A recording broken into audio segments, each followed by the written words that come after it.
Salam sejahtera saudara-saudara sebangsa dan setanah air, bertemu kembali di SS Channel. Kita melanjutkan pengenalan kita tentang Alkitab Perjanjian Baru dan kita masih membahas kelompok kitab surat-surat. Namun sebelum lebih lanjut, saya kembali mengingatkan saudara-saudara untuk subscribe, tekan tombol like, berikan komentar, bagikan kepada teman-teman dan juga jangan lupa membunyikan lonceng notifikasinya. Langsung saja ke sesi 3, yaitu surat 1 Tesalonika, 2 Tesalonika, 1 Timotius, 2 Timotius, Titus, dan Filemon. Surat 1 Tesalonika. Tesalonika adalah sebuah kota penting pada masa gereja mula-mula. Tesalonika adalah ibu kota provinsi Roma di Makedonia, di bagian utara Yunani. Sebelum kedatangan kekristenan, warga kota Tesalonika umumnya adalah para penyembah dewa-dewi dan berhala-berhala. Namun kemudian mereka banyak yang menjadi Kristen. Para ahli percaya bahwa surat 1 Tesalonika adalah surat tertua yang ditulis oleh Rasul Paulus, sekaligus adalah kitab tertua di seluruh kitab Perjanjian Baru. Diperkirakan ditulis pada tahun 49 Masehi. Bahkan ada yang menduga sebelum tahun tersebut. Sementara itu, surat 2 Tesalonika ditulis tidak lama kemudian. Baik surat 1 dan 2 Tesalonika secara umum berisi doa dan ungkapan syukur Paulus atas iman umat. Kedua surat ini lebih pantas disebut sebagai surat penggembalaan kepada warga jemaat di sana untuk mengingatkan tentang ajaran yang telah mereka terima.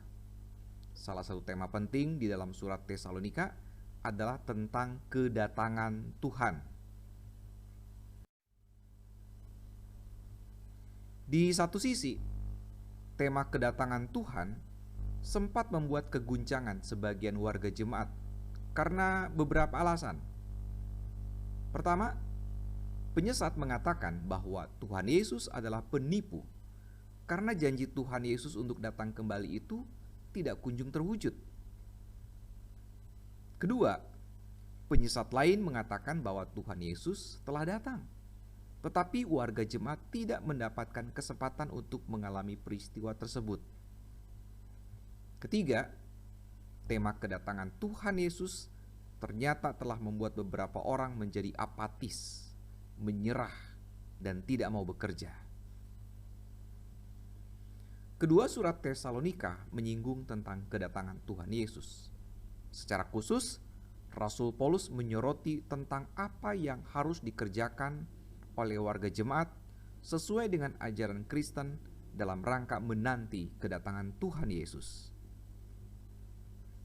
Di dalam kedua surat ini, Paulus juga hendak memberikan peringatan agar mereka selalu setia berjaga-jaga untuk kedatangan Kristus kembali dan selalu ingat akan ajaran yang benar, sehingga mereka tidak mudah diombang-ambingkan oleh ajaran-ajaran sesat. Surat ini ditulis oleh Paulus dengan jumlah pasalnya ada 5, ditulis sekitar tahun 49 Masehi. Isinya yang pertama, iman jemaat Tesalonika dan karya Paulus. Dilanjutkan dengan hidup Kristen dan kedatangan Kristus. Kemudian salam penutup. Surat 2 Tesalonika ditulis oleh Paulus dengan jumlah pasal ada 3. Tahun penulisannya sekitar tahun 49 Masehi. Isinya yang pertama, kebenaran tentang kedatangan Kristus kembali. Dilanjutkan dengan doa dan peringatan. Surat 1 Timotius. Timotius adalah anak rohani atau murid Rasul Paulus. Info ini bisa kita dapatkan dari 1 Korintus 4 ayat 7 dan juga di Timotius 1 ayat 2. Ia adalah seorang anak pemalu yang lahir sekitar tahun 17 Masehi dari ibu bernama Eunike yaitu seorang perempuan Yahudi yang menikah dengan seorang laki-laki Yunani dari kota Listra, dan ia memiliki nenek bernama Lois. Secara karakter, ia termasuk orang yang cenderung minder, namun penuh kasih sayang. Mungkin karena sikapnya yang penuh kasih sayang inilah yang membuatnya begitu dihargai di lingkungan keluarganya sendiri dan dalam pergaulan dengan teman-temannya. Di sisi lain, ia adalah orang yang taat dan sangat setia menjalankan tugas tertentu yang telah dipercayakan kepadanya. Mungkin itulah salah satu alasan yang membuat Rasul Paulus memilih dia, baik sebagai pendamping pelayanannya maupun ketika Paulus mengutus Timotius menjadi pemimpin di beberapa lokasi jemaat Kristen mula-mula. Di usianya yang relatif muda, Timotius dipercaya untuk melakukan misi pelayanan di jemaat Kristen mula-mula di beberapa lokasi, mulai dari Tesalonika, Korintus, Efesus, Makedonia, Frigia, Galatia, dan Pulau Kreta. Bahkan di beberapa tempat, salah satunya adalah Efesus, ia pun dipercaya untuk menjadi pemimpin jemaat. Kemungkinan besar Timotius meninggal pada tahun 97 Masehi di usianya yang ke-80. Surat 1 dan 2 Timotius kerap disebut sebagai surat penggembalaan yang berisi banyak nasihat pribadi kepada Timotius, baik sebagai seorang pribadi maupun sebagai pemimpin jemaat. Secara khusus surat 1 Timotius, walaupun suratnya bersifat pribadi, namun juga sangat serius memberikan nasihat agar Timotius selalu waspada terhadap ajaran-ajaran sesat yang juga selalu mencari kesempatan merusak iman jemaat. Namun isinya sangat bermanfaat bagi para pemimpin jemaat pada umumnya dan menjadi semacam buku panduan kecil bagi pemimpin jemaat. Ditulis oleh Paulus dengan jumlah pasal 6, ditulis sekitar tahun 55 Masehi, berisi yang pertama, nasihat-nasihat tentang kehidupan jemaat, dilanjutkan dengan iman yang benar dan peringatan tentang ajaran-ajaran sesat. Kemudian nasihat kepada Timotius dan para pemimpin jemaat. Surat 2 Timotius ditulis oleh Paulus, jumlah pasalnya ada 4, ditulis pada masa sekitar tahun 55 Masehi. Isinya nasihat dan peringatan bagi Timotius. Berani dan setia sampai akhir, dilanjutkan dengan pesan terakhir dan salam. Surat Titus. Titus adalah seorang sahabat dekat Paulus. Sangat mungkin dia adalah seorang Yunani yang menjadi Kristen.